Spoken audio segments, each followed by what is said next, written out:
l'affaire de l'Afrique. Si aujourd'hui l'Afrique dort, peut-être j'ai contribué. Mais si elle se réveille, je contribuerai aussi pour sa restauration. Toi et moi, nous sommes appelés à restaurer l'Afrique parce que c'est ça, c'est notre cadeau, c'est notre continent que Dieu nous a donné, nous a placés ici. Dieu nous a repositionnés en Afrique. Nous ne sommes pas nés en Europe, nous ne sommes pas nés en Asie, c'est en Afrique. Alors nous devons faire tout ce que nous pouvons faire pour réveiller l'Afrique. Gloire à Jésus. Vous connaissez l'Afrique. Pourquoi l'Afrique aujourd'hui dort? Jadis, dans le temps passé, l'Afrique ne dormait pas. L'Afrique était un continent qui vibrait, qui était fort. Selon les historiens et les scientifiques, ils disent que l'Afrique est le berceau de quoi? L'Afrique est le berceau? Est-ce que vous croyez à cela? Scientifiquement, oui. Même bibliquement, l'Afrique est le berceau de l'humanité. C'est sur ce continent que les plus anciennes preuves de l'évolution humaine ont été découvertes. Et les faits sont indéniables. C'est vrai, c'est en Afrique que les premières personnes ont été découvertes.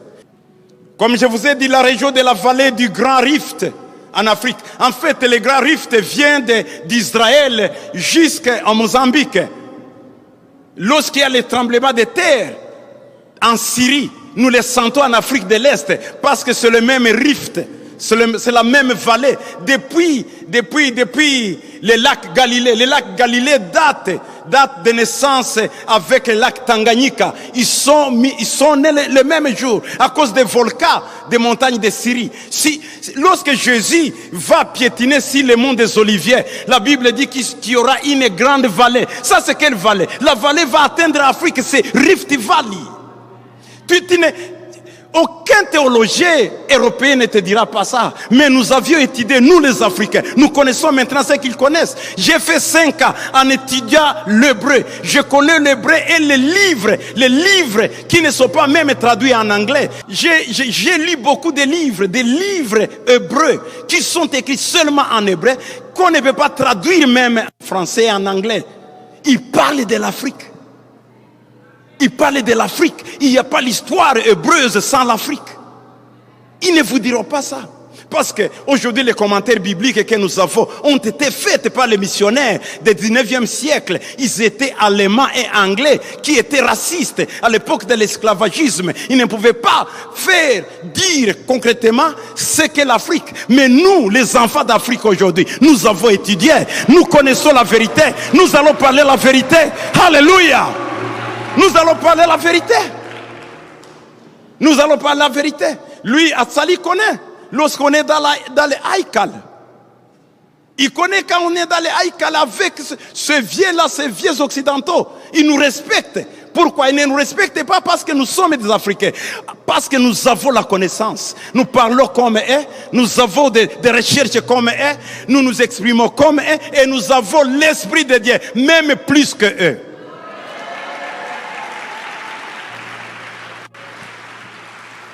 Alléluia. Voilà, c'est notre saison. Il faut profiter de notre saison. C'est la saison que Dieu nous a donnée. C'est la saison que Dieu nous a donnée. C'est notre temps. Africains, réveillez-vous. C'est notre temps. C'est notre temps. Ne soyez pas intimidés par les guerres, par la pauvreté, par la misère, par la colonisation. Non, c'est notre temps. Nous devons nous réveiller. L'affaire de l'Afrique te regarde. Alléluia. Alléluia. Voilà, ici, dans le pays de Sahel ici, donc Burkina Faso, Mauritanie, voilà, le pays de Sahel, vous connaissez, vous êtes bien positionnés ici. On a découvert les Africains, les anciens Africains, qu'on appelle Sahelanthropus tchadiens. Donc, dans des langages scientifiques, Sahelanthropus tchadiens. Ici, ce sont des recherches récentes de 2001. Donc, il y a des fossiles qu'on a trouvés il y a beaucoup d'années. Les gens vivaient ici dans les pays de Sahel. Ils vivaient en Tchad, ils vivaient dans l'Afrique centrale, le Cameroun, ils vivaient ici chez vous. Ils vivaient au Burkina Faso. Voilà. Donc, il s'agit de l'une des plus anciennes espèces connues de la lignée humaine, qui date de 7 à 6 millions d'années dans l'actuel Tchad, en Afrique centrale. L'espèce est principalement connue grâce à des fossiles crâniens, dont le célèbre crâne de Toumaï, découvert en 2001. Voilà. Ce sont des recherches récentes qui continuent à prouver que l'Afrique est le berceau de l'humanité. Comment devons-nous être le dernier? Dieu nous a positionnés. Nous sommes des Rahab qui étaient négligés. Alors nous nous approchons de Dieu, nous serons repositionnés. La première place. Alléluia. L'Afrique est la pièce maîtresse de Dieu. Dieu le créateur, après avoir créé le ciel et la terre, a choisi la partie où se trouve l'Afrique aujourd'hui comme une partie attribuée au premier couple, Adam et Ève. Comme patrie connue sous le nom de Jardin d'Éden. Ce jardin était situé spécifiquement dans le pays de Havila et le pays de Couche. Le pays de Couche, ça c'est Afrique. Éden était en Afrique. Lorsque tu lis la Bible ne cache rien. Mais ceux qui ont fait le commentaire biblique disent que Havila et Couche c'est Mésopotamie. Est-ce que c'est correct? Couche signifie noir. Donc c'est chez nous. Voilà, c'est chez nous. Le pays de Havila. Havila, c'était le pays, l'Éthiopie, Somalie, Djibouti, c'est quoi là? Couche, Soudan et la partie ouest de l'Afrique. C'est là où Éden était. Personne ne te dira pas qu'Éden était en Afrique. Éden était en Afrique. Adam, le premier homme, était en Afrique. Scientifiquement, le premier homme a été retrouvé en Afrique. Bibliquement, Adam était ici. Adam était ici. Je n'enseigne pas ce que je ne peux pas défendre. Je peux défendre ça. J'ai défendu ça à Toronto. J'ai défendu ça. Et un professeur m'a dit que c'est vrai, tu as raison. Mais il ne faut pas dire parce qu'il n'y a pas beaucoup de gens qui ont écrit sur ça. Je lui ai dit, vous écrivez ou vous n'écrivez pas, c'est la vérité. C'est la vérité. Éden était en Afrique. Les grands jardins, là où il y a beaucoup d'arbres, c'est aussi en Afrique. La forêt équatoriale, c'est où? C'est à Londres, c'est en Belgique, c'est en Inde, c'est en Afrique. Le delta du Niger, c'est où? Le delta du Niger, c'est en Afrique. Ça, c'était l'Éden, le jardin d'Éden. Alléluia. C'est vrai, il s'est prolongé jusqu'en Irak, l'Euphrate et les deux grandes rivières, Tigre et l'Euphrate. Mais une grande partie où résidait Adam, c'était ici chez nous en Afrique. Les réalisations notables de l'Égypte ancienne comprenant la construction des pyramides telles que la grande pyramide de Gizeh. Mon frère, on n'avait pas de grille pour soulever les pierres. Ils faisaient ça avec quelle formule? Ça, c'était la science des Africains. Les Grecs qui ont soulevé, si tu vas aujourd'hui sur les pyramides de Giza, tu vois des grosses pierres. Aucun instrument ne peut pas soulever ces pierres-là. Alors les gens se demandent comment ces Africains ont pu construire les grandes pyramides comme celle-ci. C'est grâce à notre science. Ça, c'est la science africaine. Ça, ce n'est pas la science européenne. Amen. Voilà. Les hiéroglyphes, l'ancien système d'écriture égyptien. En fait, vous connaissez bien l'invention de l'écriture. Ces jours-là, lorsqu'ils ont découvert comment les Égyptiens écrivent, hiéroglyphes, les grands historiens ont changé leur théorie. Ils ont dit que voilà, avec l'invention de l'écriture, on sort de préhistoire, on entre maintenant dans l'Antiquité. L'Antiquité est venue quand? quand ils ont découvert que l'homme a commencé à écrire, qui écrivait? Le premier, c'est l'Africain. Les grands écrivains sont des Africains. L'Afrique est continent de refuge. Continent de refuge. Jésus-Christ, notre Seigneur Sauveur et Messie du monde entier, a été amené en Égypte lorsque le roi Hérode a voulu le décapiter, le tuer. Il était bébé. Qu'est-ce que l'ange a dit? Rappelez-vous, l'ange du Seigneur est apparu à Joseph la nuit, dans un rêve, et l'a dirigé vers les pays et les continents où ils trouveront un meilleur traitement et une meilleure sécurité. C'est où? C'est en Afrique. Jésus, le Fils de Dieu. L'ange lui dit, lève-toi, prends le petit enfant et sa mère et fuis en Égypte, en Afrique. Pourquoi pas en Syrie? Syrie était près d'Israël. Pourquoi pas l'ange n'a pas dit aller en Syrie? Oh. Pourquoi pas l'ange n'a pas dit aller en Turquie? C'est un pays voisin. En Jordan, c'est à l'est de l'Israël. En Inde, au Royaume-Uni. Est-ce que l'ange a dit va au Royaume-Uni? L'ange a dit va aux États-Unis? Dieu sait ce qu'il fait. Et Dieu sait ce que l'Afrique possède. L'ange a dit à Joseph, va en Afrique. C'est le seul continent qui va te sauver. Si tu vas ailleurs, ils n'ont pas le cœur, les pitiés, les Africains. Oh, alléluia. Alléluia.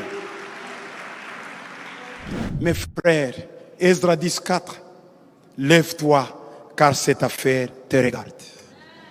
Nous serons avec toi. Prends courage et agis. Lève-toi. Cette affaire de l'Afrique te regarde. Il y a seulement 5 mots là-bas. Number 1, premier, lève-toi. 5 choses à savoir et retenir. Lève-toi. 2, l'affaire te regarde. 3, tu n'es pas seul. 4, prends courage. 5, agis. Mets-toi en action. C'est ce que Dieu te demande. Lève-toi. Fais quelque chose pour l'Afrique. L'affaire te regarde.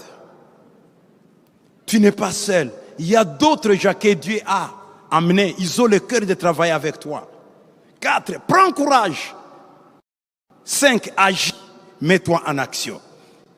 Juste pour quelques minutes, lève-toi.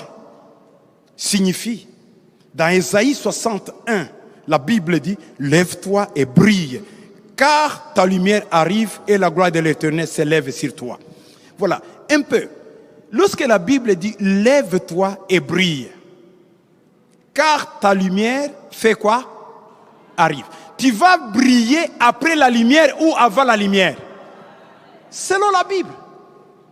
Tu brilles avant la lumière. Voilà.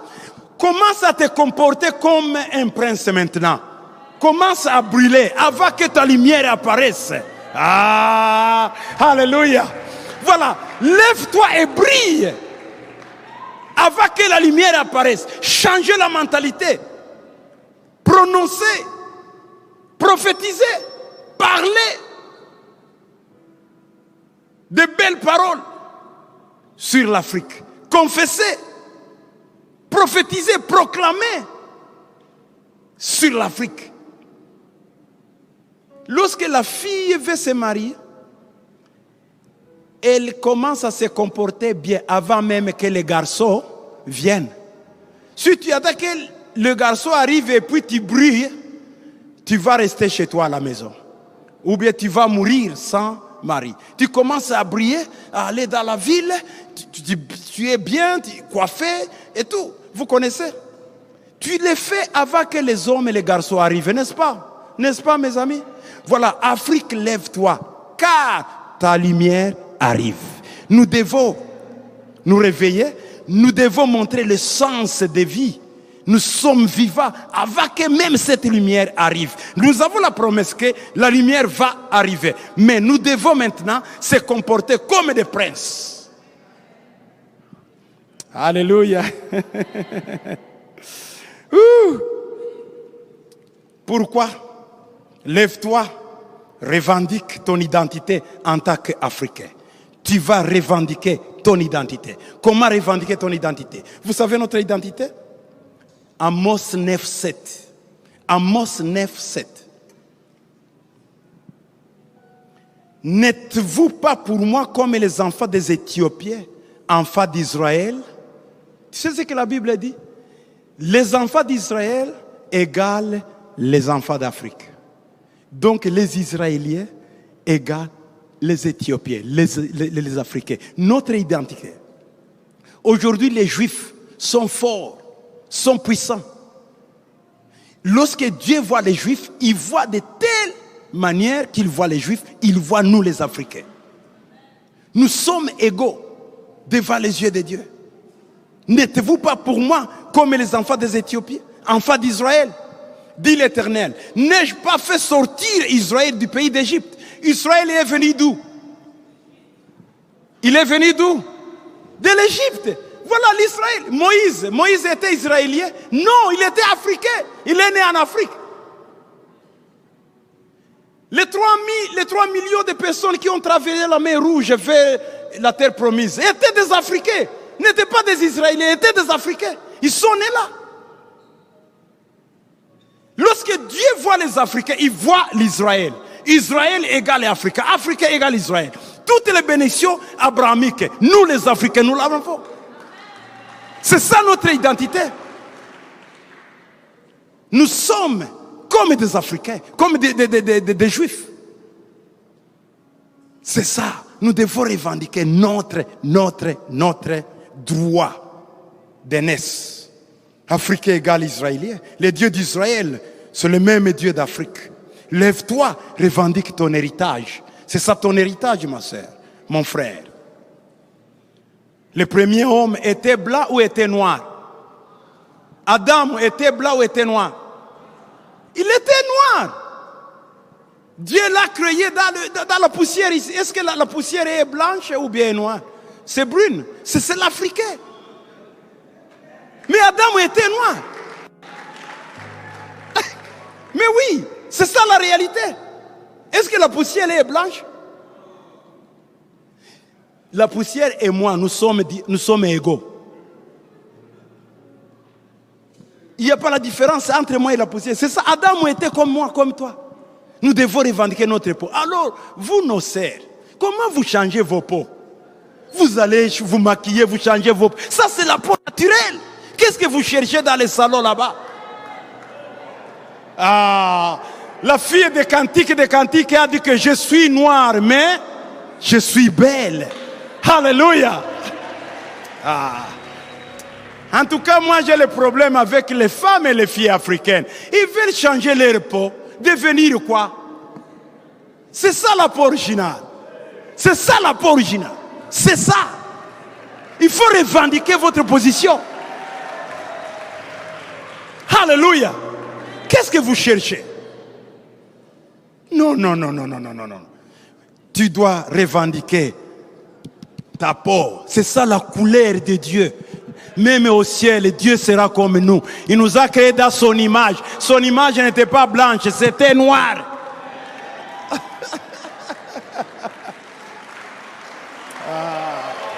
Vous vraiment.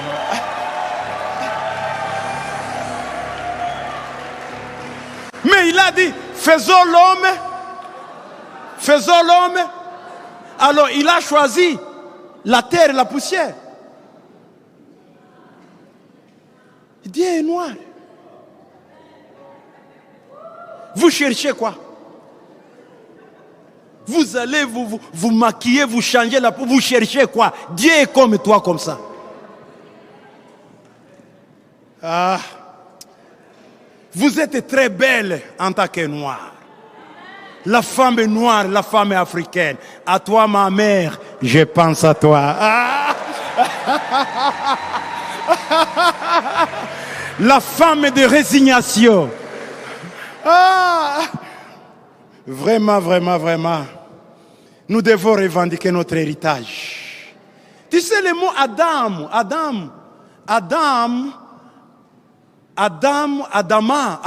c'est la terre.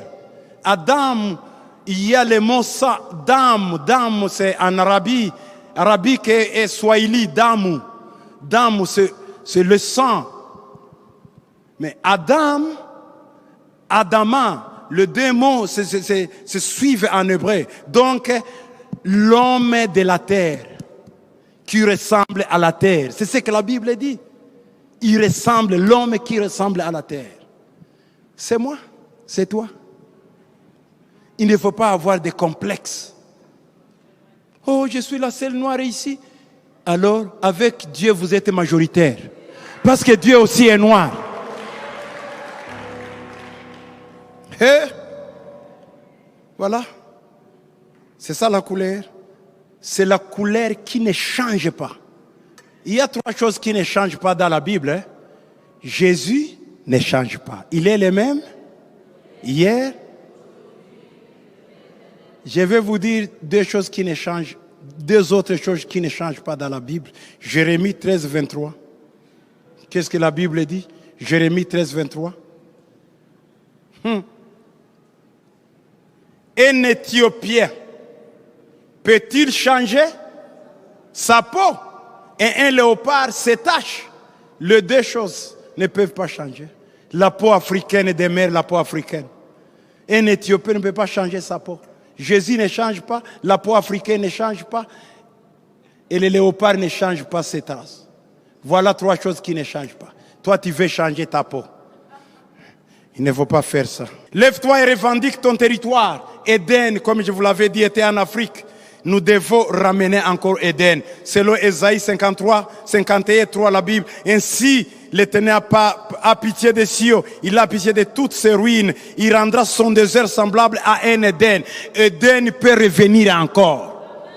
6 mois et 3, nous travaillons. Nous pouvons faire revenir Éden encore.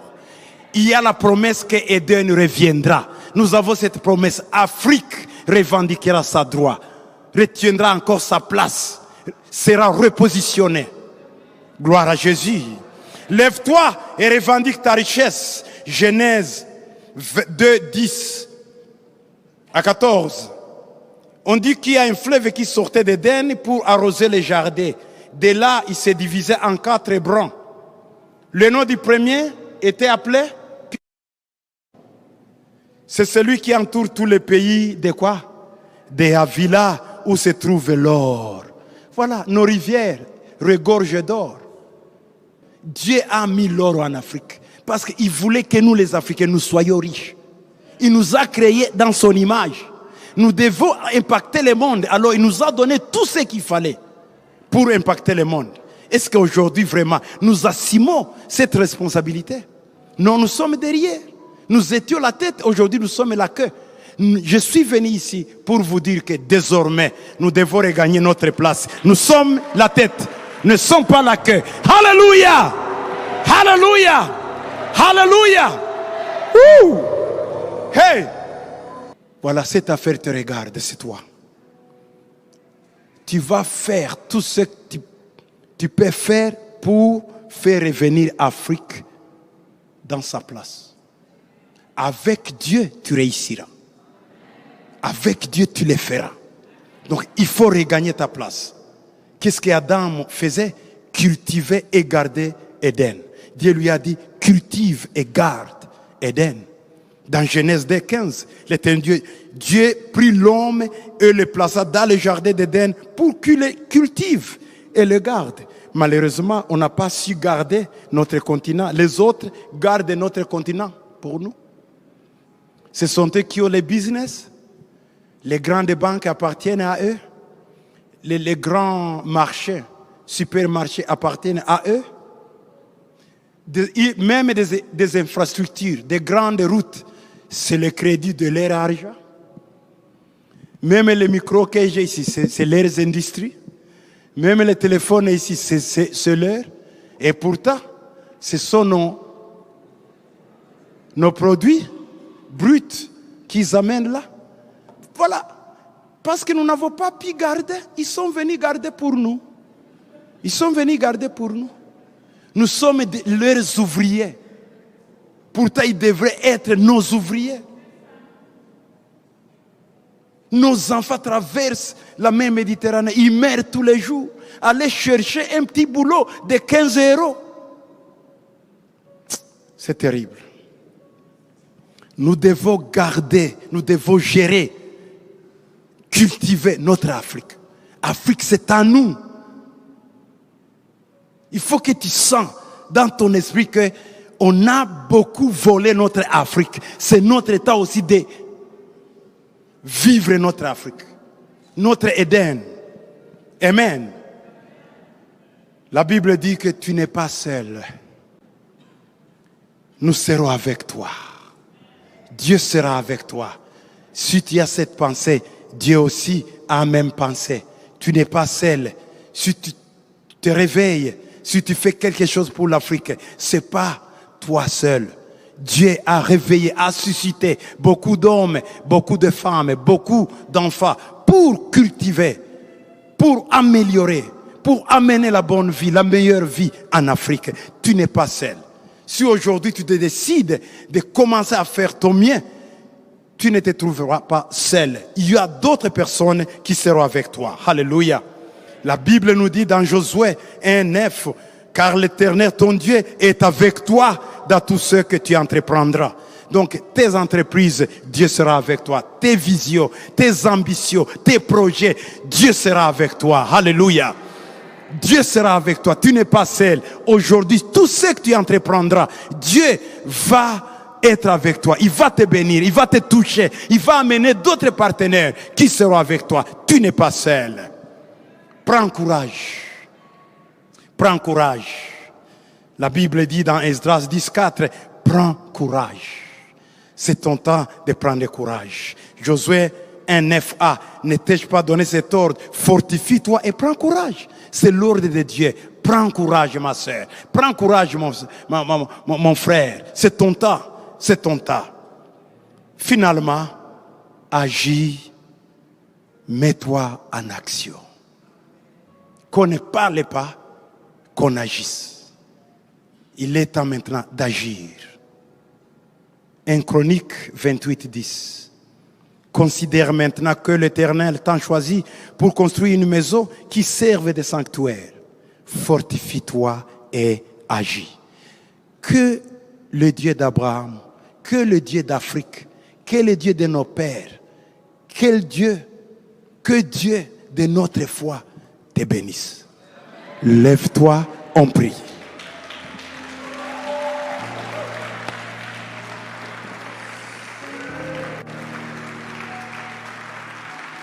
Thank you, Lord. Merci, Jésus. Hallelujah. Merci, Jésus. Merci, Jésus. Merci, Jésus. Merci, Jésus.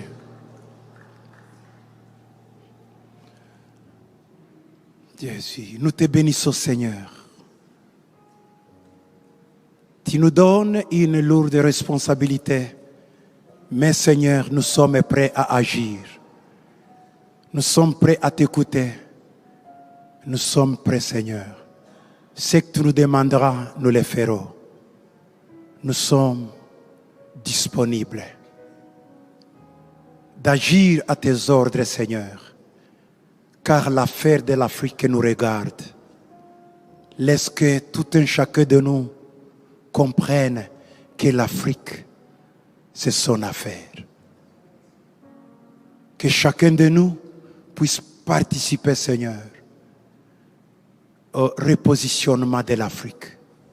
Saint-Esprit, aide-nous. Saint-Esprit, sois avec nous. Je prie pour mon frère, pour ma sœur, aujourd'hui, qu'il récupère sa place. Parmi les grands, parmi les premiers, Seigneur, nous ne sommes pas la queue, nous sommes la tête. Nous sommes la tête. Nous sommes la tête avec toi. Nous sommes la tête, Seigneur. Et tout ce que nous allons entreprendre, tu vas nous bénir. Bénis cette assemblée, bénis cette église, bénis cette nation, bénis ce continent au nom de Jésus. Amen. Dieu vous bénisse beaucoup.